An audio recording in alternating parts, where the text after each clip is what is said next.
Iran की इस खतरनाक जंग में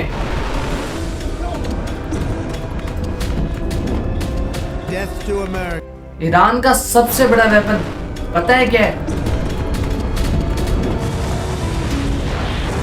नहीं, एटम बम नहीं, बल्कि इस जंग में ईरान का सबसे बड़ा वेपन है straight of Hormuz. Strait of Hormuz actively shut down by the conflict. As will escort tankers through the strait if needed. All navigating through the Strait of Hormuz is forbidden. ये है दुनिया में Iran की location और Iran के बिल्कुल पास समंदर का एक छोटा सा इलाका है। ये दिखने में तो छोटी सी जगह है, लेकिन असल में ये कोई आम रास्ता नहीं है, क्योंकि ये छोटा सा रास्ता आज पूरी दुनिया की इकोनॉमी का सबसे पीक पॉइंट है। Is a major international shipping route for oil and gas. क्योंकि इस रास्ते के आसपास दुनिया की ऐसी कंट्रीज मौजूद हैं जिसमें दुनिया का सबसे ज्यादा ऑयल प्रोड्यूस किया जाता है, जैसे कि कुवैत, इराक, बहरीन, कतर और इवन के सऊदी अरब भी। It is the largest energy company in the world. और इसी तेल की वजह से आज ये कंट्रीज दुनिया की सबसे अमीर कंट्रीज हैं।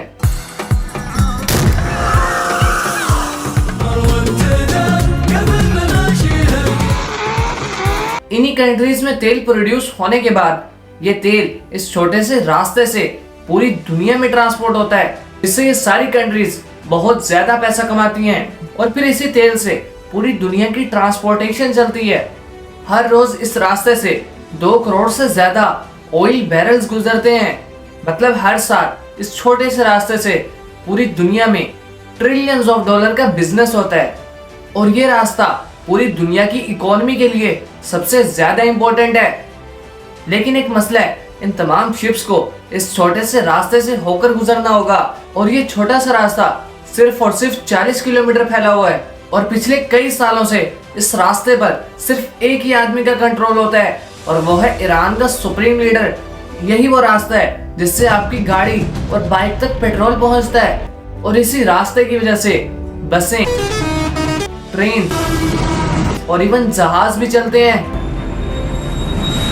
और इस बात का ईरान को बहुत अच्छे तरीके से पता है, इसलिए वो जंग शुरू होने से पहले से ही अमेरिका को बार बार इसकी धमकियां दे रहा था। Iran has now issued a new warning to the United States. कि अगर तुमने हम पर हमला किया तो हम इस रास्ते को बंद कर देंगे। No ship is allowed to pass the Strait of Hormuz. जिससे पूरी दुनिया की इकोनॉमी पे बहुत गहरा असर पड़ेगा।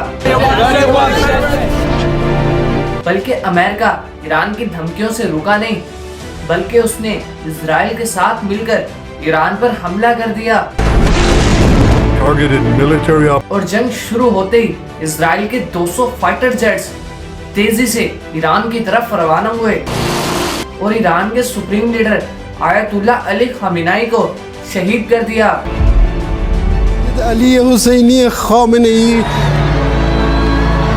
अपने सुप्रीम लीडर खोने के बाद ईरान ने भी अमेरिका और इजराइल को जवाब देना शुरू किया। इजराइल की कई सिटीज पर मिसाइल फायर किए। इसके बाद ईरान ने अमेरिका की बेसिस पर भी हमले कर दिए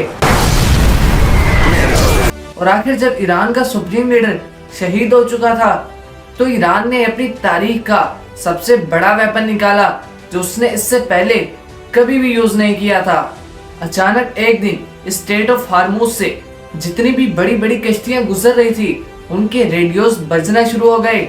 इन रेडियोस पर ईरान की नेवी का मैसेज चल रहा था। Iran Islamic revolutionary guard Corp ने इसके बाद ईरान की नेवी ने ये हुक्म दिया, स्ट्रेट ऑफ हार्मूज से कोई भी कश्ती नहीं गुजरेगी।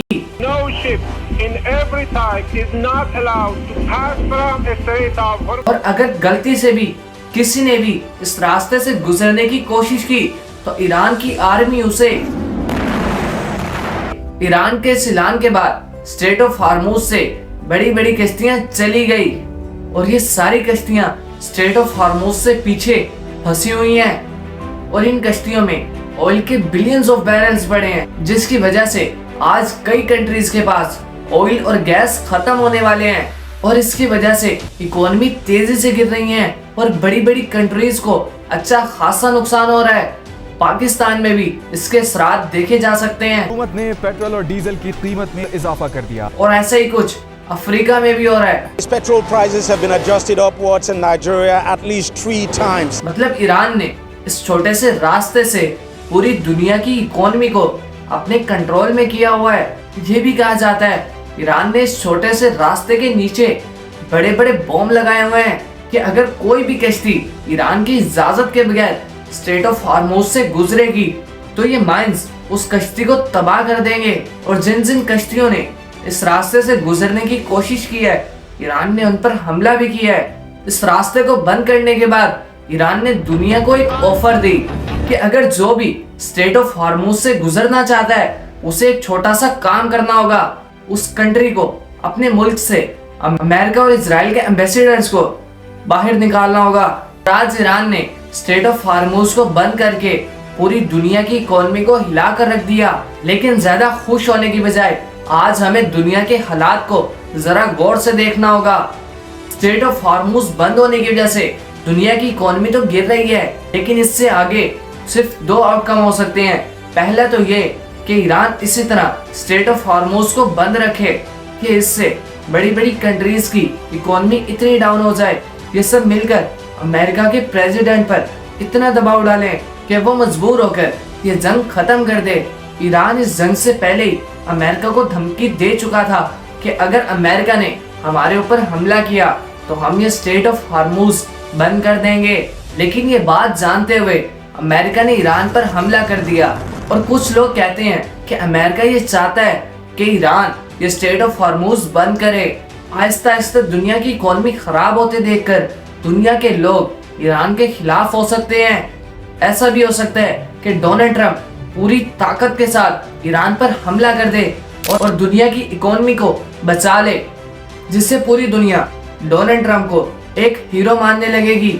और ये तो ट्रंप ने खुद कहा है कि अगर Iran straight of Hormuz open नहीं करता तो मैं ईरान पर हमला करूंगा और फिर स्ट्रेट ऑफ हॉर्मुज को ओपन करके पूरी दुनिया को कहूंगा कि ये मेरी तरफ से आपके लिए तोहफा है। और अब तो ईरान के नए सुप्रीम लीडर ने पहली स्पीच में ये ऐलान कर दिया कि ये जंग तब तक नहीं रुकेगी जब तक हम आयतुल्लाह अली खुमैनी और शहीद होने वाले बच्चों का बदला न ले लें जिन्हें अमेरिका और इजराइल ने शहीद किया है। और ये स्ट्रेट ऑफ हॉर्मुज इसी तरह आगे ही बंद रहेगी। ईरान कभी सरेंडर नहीं करेगा। अगर वीडियो इंफॉर्मेटिव लगी हो तो मुझे सब्सक्राइब करें। जज़ाकल्लाह।